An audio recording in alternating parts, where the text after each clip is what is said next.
Hey,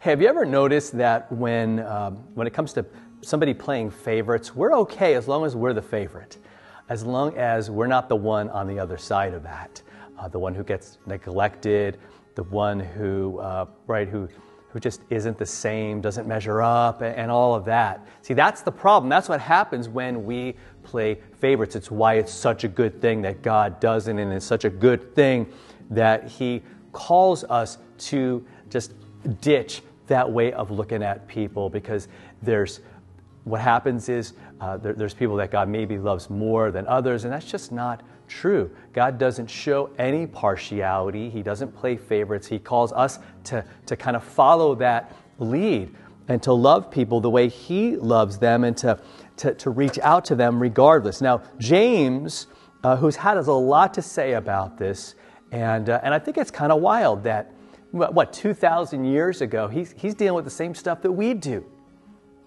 right? Where we look at what people can do for us, and then we treat them better if they can and worse if they can't.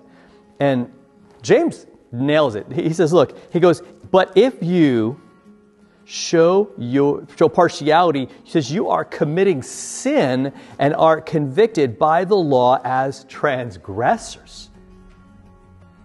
So in other words, God is calling you to live this way, a way that doesn't show partiality, doesn't play favorites, that as James says in the verse before this, that we would fulfill the royal law according to the Scriptures, and that law is this, that you shall love your neighbor as yourself.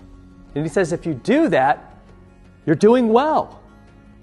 Like you're responding to your faith. You're responding to what Jesus did for you. Because here's the thing. This is where it all boils down to your faith.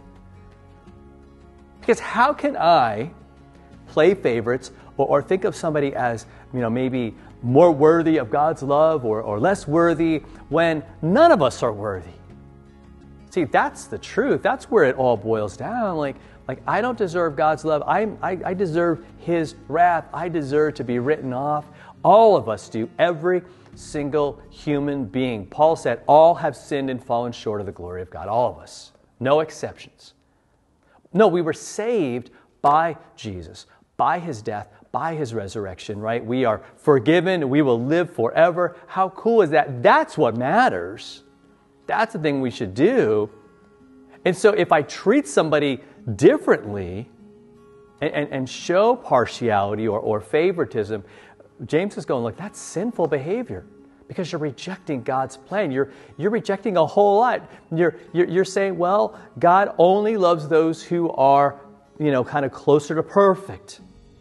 God only loves people who are a little more religious. Like God only loves people who have a little bit more money or a little more talented or a little bit better looking or who live in who live in the United States versus some other part of the world. He's gone, no. None of that matters. Right? I want to say that over and over and over and over and over again. So it's not just like offensive, like how we would call it today. It's an out and out sin, because it's against God and His way of doing things. It really strikes to the heart of the gospel that God loves all of us and that none of us deserve it. How cool is that? That God would love us that much that He would give us Jesus. That Jesus would willingly die for us and willingly give His life. And I know we all need to hear it, whether we're guilty of favoritism or maybe we're the victims of it. I want you to know that He died for you. And that's what matters. I'll talk to you next time for another follow-through.